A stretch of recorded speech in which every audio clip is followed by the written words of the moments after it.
Okay, next we're going to go into the cobra position. This is a mobility exercise for the thoracic spine, so the mid part of the spine. We're going to lay down on the floor first of all.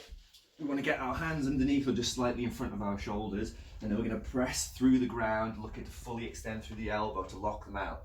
We're going to draw the shoulder blades back and together and squeeze the glutes hard, drive the hips into the ground. Shoulder blades back and together, head comes back, and then we're going to drive our chest up towards the ceiling. Now during this, if you get any sort of discomfort in your lower back, you need to squeeze your glutes as hard as you can to protect that lower back. If you get any sort of cramping sensation or any tightness in this mid back, that's a good thing. That's showing that you're putting yourself through a large range of extension. And that's the cobra position. Okay, so we're going to go through the thoracic rotation movement, mobility exercise for the thoracic spine. I want you to set up in a box presser position. So initially have the hands underneath the shoulders, have the knees underneath the hips, shoulder blades back and together. We're then going to kick the hips backwards towards the heels because we don't want our lumbar spine to be twisting through this movement. So with the hips back towards the heels, going to reach through with one hand underneath the opposite arm. Now we're looking to push that hand through as far as possible, whilst also driving the shoulder down towards the ground. Now if you're able to get your hand onto the ground, and even better if you can get your shoulder right down towards the ground, you'll get an even deeper stretch through that upper back. So reach through, feel the stretch. Once you've gone through that way, you're then going to open up in the opposite direction, keeping those hips back so the lumbar spine doesn't twist. Reach up and around as far as you can. So you're going to reach through, hand into the ground, drive that shoulder down, open up, reach up towards the ceiling, twist as far as you can. You'll do that 10 times on each side, and that's the thoracic rotation.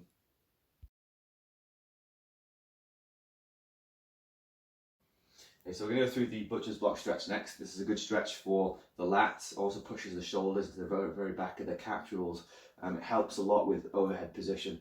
So we're going to start off, I'm going to go on the knees, same as doing the thoracic rotation. We want the hips back towards the heels slightly.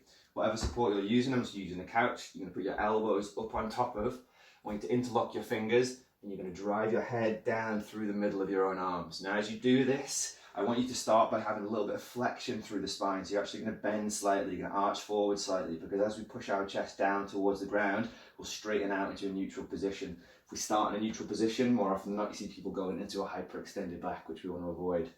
So elbows up onto the support, interlock the fingers, keep the hands pointed up towards the ceiling, kick the hips back towards the heels, start with some flexion through the back, drive the head down through the middle of the hands, and then push that chest down towards the ground until you feel your spine is in a neutral position, or you're getting a good deep stretch in the lats and the back of the shoulders. You're going to hold that for 60 to 90 seconds. And that's the butcher's block.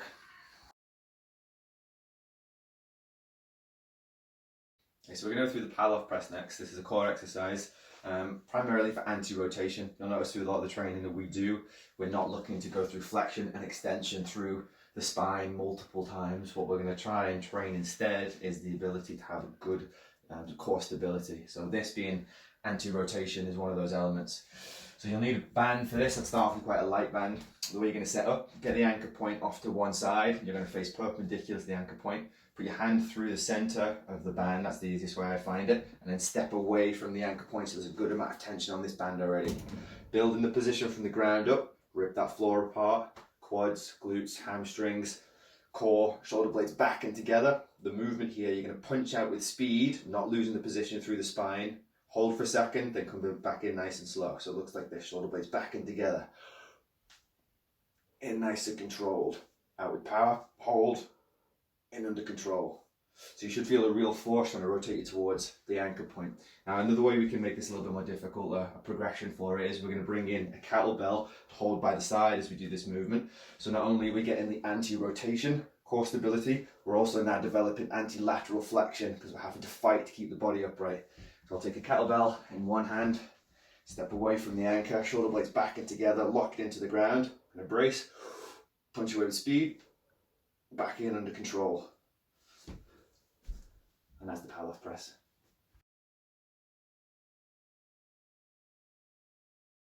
Okay, next we're going to go through the Pallof Twist. So having already done the Pallof Press, the anti-rotation, we're now actively going to go through rotation. So band can be anchored in the same place. You can vary the stimulus with this. You can have the anchor higher or lower, which will change the way that you rotate and will change the feeling that you get through the core. So I'm just going to go roughly a hip height with this one, same as the Pallof Press. This time I'm going to grab over the band rather than having my hands through it. I'm going to step away but leave the band off to one side, so I'm already twisted slightly. I'm going to lock myself into the ground as usual, spreading the floor apart, squeeze the quads, squeeze the hamstrings and glutes, suck in and brace the core, shoulder blades back in together. From this position, I'm going to rotate through the trunk, but I'm not going to let the hips come with me. So as I twist, I don't want my hip pushing through as well. So I'm going to have to really use those glutes and use the core, stabilize as best you can, rotate through. So take the band over hand grip, shoulder blades back in together. Brace, twist through, keep those hips still as far as you can get, back under control. And that's the Pallof Twist.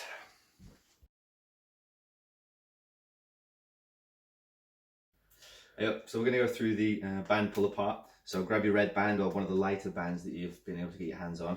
We're going to start off by going to the very edge of the band if you're new to this exercise.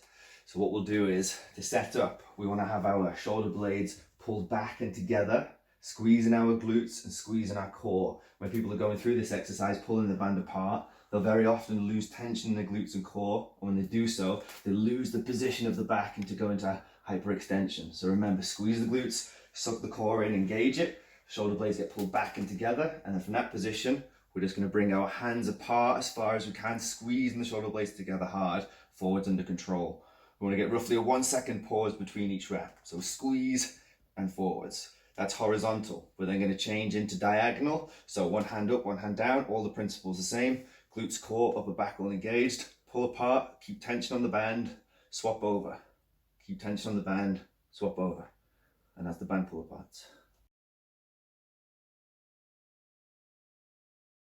Okay, so next we're going to go through the wall angel. This is a good mobility stretcher for shoulders and the upper pecs. It's also good for switching the upper back on because you're having to keep the shoulder blades back in together. A lot of concentration.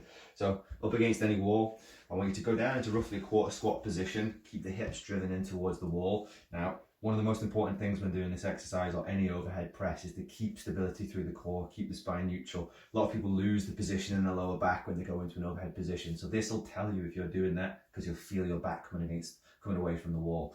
So squeeze the glutes to bring the hips forwards, squeeze the core to get that lower back driven flat into the wall, and then going to bring the elbows up into contact with the wall. Now if you can, I want you to externally rotate and also get those wrists in line, but if you're struggling to, don't worry, just do your best to keep those elbows up and then externally rotate as much as you can. So keeping the core engaged, don't let that lower back come away from the wall at all. You're going to drive the elbows down towards the hips and then go into a full overhead position, nice and slow and controlled. Again, elbows, wrists in line as best as possible. Go to the limit of your range. If your back starts coming away from the wall, stop and then go back down again. So from the side, one of the things that people do most frequently when they're doing this, as they've got their glutes and core engaged, they start going into the overhead, and when they start getting some restriction in their movement, they release through the core and the hips, and they get into a good overhead position, or so they think, but really their hips have come out, they've lost the position through the core, they've lost the spinal position, and they're putting themselves in a big risk of hurting themselves. So avoid doing that by squeezing the glutes hard, bracing those abs nice and hard, and driving the back flat into the wall. And that's the wall angel.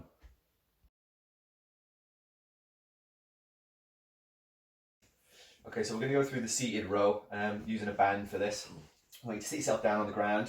So the setup position, I'm going to bring my legs forward. You can have a bend into the knee, but it tends to get in the way of my elbow, so I keep my knees locked by squeezing the quads. Now the setup, you might find it difficult to keep a neutral spine position and find yourself setting up with an arched back. So if that's the case, I want you to really accentuate the retraction of the shoulder blades, the depression of the shoulder blades down into the back pocket, and pushing that chest forwards to try and keep your spine as neutral as possible throughout the whole of this exercise. If you feel like you're losing the position or sitting upright too much, it means that you can't keep a good position. I'd rather you leant backwards into it slightly to keep that neutral spine position than to give up on it. So shoulder blades retracted and depressed, chest forwards, brace the core. We're now going to drive the elbow back towards the hip.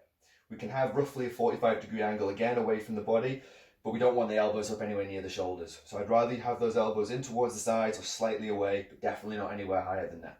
So for the movement itself, I'm going to drive shoulder blades back and together, and then drive the elbows towards the back of the room, squeeze the shoulder blades together hard, and then forwards under control. That was a nice slow rep at full speed, shoulder blades back, and we pull in with power, squeeze, forwards under control. pull back with power, squeeze forwards under control. If you notice, I'm not losing the position through my shoulders after every rep. I'm not looking to lengthen my lat as much as possible in every single one of these. I'm trying to keep stability in the upper back. Drive those elbows back, forwards under control. That's the seated row.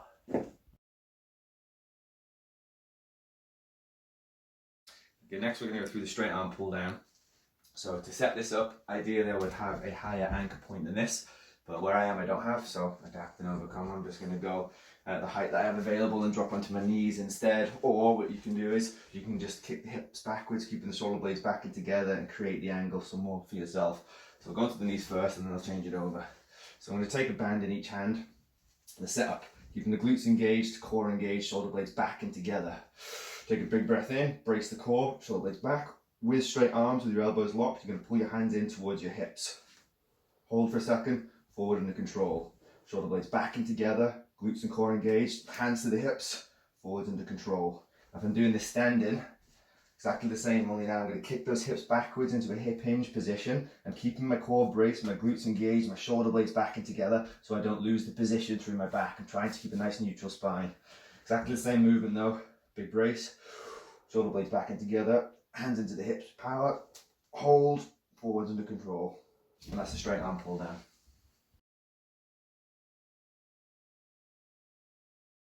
Okay, so we're going to go through the lat pull down. Now, I'm using a band for this and I'm using a door frame, but you can use whatever is high up enough you can get your bands wrapped around. So you could be outside using a tree, you could be using TRX bands, you know, whatever you've got available. So because of the height of the door, I'm going to drop down onto my knees. Principles for this, as usual, we're squeezing the glutes, squeezing the quads, and the core is engaged, shoulder blades are pulled back and together. I'm going to take a band in each hand. Now I want to maintain that position through the back, so keep the core engaged. Initiate the movement with the shoulder blades being retracted and then depressed into the back pockets. We're then going to drive the elbows directly down towards the hips, squeezing those shoulder blades together hard. Come up under control. Drive those elbows down, squeeze the shoulder blades back and together, and then up under control. Now with this, as we do in our regular training, you can vary your grip, you can vary the resistance with the amount of bands and you'll get a slightly different stimulus. My advice would be go between a chin-up grip, a pull-up grip, and a neutral grip till you find one that you enjoy most, and that's the lat pull down.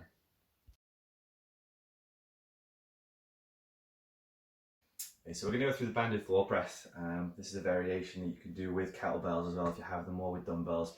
But I'm going to assume most people only have bands as the limit of the equipment they have, so I'm going to show you on that. I've gone for the thickest band that I have because you want a good amount of tension through this exercise. I'm just going to lay it out flat, and then I'm going to position myself where this band is roughly in line with my shoulder blades, or just below. This is the way I found it most comfortable to set up. And then I'm going to reach through band with each hand. Get myself comfortable. And I'm going to set up just like a regular bench press. So I'm going to have my feet driven into the ground. I'm going to squeeze my glutes and core, bring my shoulder blades back and together, trying to get my wrist and elbow to be lined over and above each other for the start of this exercise. And I want the upper arms to be roughly 45 degrees away from the body. So I don't want to see those elbows coming all the way out wide, flaring out, pinching the rotator cuffs, and I don't want them to be tucked right in against the side because then we're going to turn it into a tricep press. So roughly 45 degree angle out. Like a bench press, we're going to take a big breath in, shoulder blades come back and together and they stay held there. Shoulder blades back and together, and you're going to drive from the ground to the fully extended locked elbow position. Drive up, lock, hold for a second, come down under control. Reset, shoulder blades back and together, big breath in. Punch the ceiling, lock the elbows down under control. So as you press out, the resistance will increase. It's most difficult at the top of the exercise when you tend to be strongest. It's easiest at the bottom of the exercise where it tends to be easiest. And like I said, you can play around with this to add extra resistance to it. I know that some of your bench presses are going to be a lot heavier than what the bands can provide. So I've been playing around with using, like I say, kettlebells, dumbbells, medicine balls, just for a little bit of a different stimulus. That combined with the band should give you a real good connection with the chest. And that's the floor press.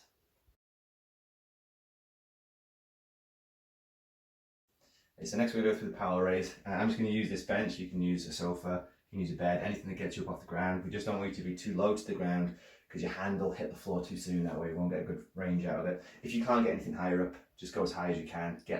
Work through the range that you have available to you. So the way we're going to set up for this, I want you to lie on your side. I think painting like one of Jack's French girls. So hand, I like putting the hand around the back of my head because it gives me a good way of pulling back into the exercise without losing the stability. So I've taken a dumbbell here. I'm lucky enough to have a dumbbell at home, but if you're not, just grab anything around the house. There's some tins of tuna here which have a little bit of weight to them, which is still going to give us some good work. So I want you to grab the dumbbell. The starting position for this is the bicep should be across the neck. We don't want the bicep down here, otherwise we're not going to be targeting the back in the way we want to. So I'm going to grab hold of the dumbbell, start with the bicep across the neck, and then I'm going to retract my shoulder blades back and together as always, and then bring the dumbbell into a vertical position. As I reach that position, and I'm going to come down nice and slowly, fighting the eccentric, and again bringing that bicep down across the neck. So it looks like this, shoulder blade back and together, big raise. Up, down, nice and controlled, letting that bicep come down in front of the neck and reset. Big breath in. And then forwards under control, let that bicep come down in front of the neck. And that's the Powell Raise.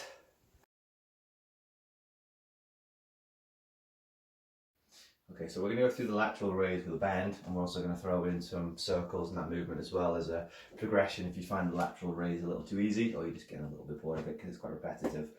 So I'm using the thinnest of the bands I have. I would start by going on same foot and same hand to see if you can deal with the amount of resistance the band's going to create. So setting up, feet hip distance apart, ripping the floor apart, create tension through the legs, through the core as always, shoulder blades back and together.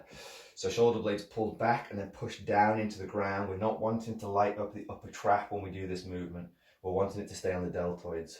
If we allow the shoulders to raise up, then we're putting a lot of stress onto the trap, so we want to avoid that. So we're going to bring the hand up to shoulder height and then back down again under control. So we're only looking for the hand to come up roughly in line with the shoulder. It doesn't have to come up any higher. If you find it too easy with this amount of resistance on the band, all you need to do instead is just wrap the band around your opposite foot. So it's now coming across the body. More stretch through the band, more resistance in the lateral raise. If you get a little bit bored of those two, or you just want a different challenge, what you can do is you can hold the lateral raise position, and then we're going to go into 5 circles one way, 5 circles in the opposite way. So I'm going to go on the easier foot because this is a difficult exercise. Shoulder blades back and together, and bring that band up in line with the shoulder, and then we'll rotate forward, small circles, 3, 4, 5, change direction, 1, 2, 3, 4, 5, and then change sides. And that's the lateral raise with a band and with some circles.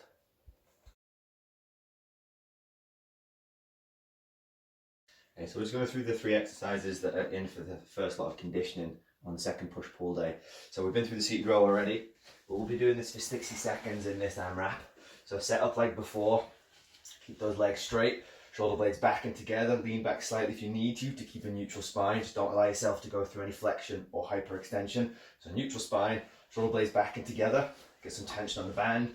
You're then going to drive those elbows back towards the hips, back behind the hips whilst retracting the shoulder blades if you can. Big breath in, back hard and forward and control. Back hard, forward and control. So you don't need too much resistance for this variation because you're going to be doing that for a full 60 seconds, emulating the rowing. So we'll do that for 60 seconds. Then the second exercise in this AMRAP are thrusters. So for the thrusters, I'm looking to have a couple of dumbbells, whatever weight you can get hold of. It could be even a football, or I've got some medicine balls, anything that you're going to be able to hold on to, push overhead after the squat. So I want you to take the weight, whatever you have in your hands, bring it up into a front rack position. So we're going to set up like a regular squat, ripping that floor in half, drive the knees out, kick the hips back, descend into the squat, brace first, shoulder blades back and together, down under control, find your bottom position. As you drive out of this position, you're then going to punch the sky with the kettlebells or whatever weight you have. As they then come back down, you're already descending into your second rep, down into the squat, drive up, lock. Fine, get them to be nice and smooth. That's the thruster, and you'll be doing 10 of those. The final exercise, the final of the 3, I've put down shopping bag carry, any sort of carry variation that you can come up with. It can be as simple as a backpack, pick it up on one side, shoulder blades back and together. All you'll do is you'll walk continuously for 30 seconds.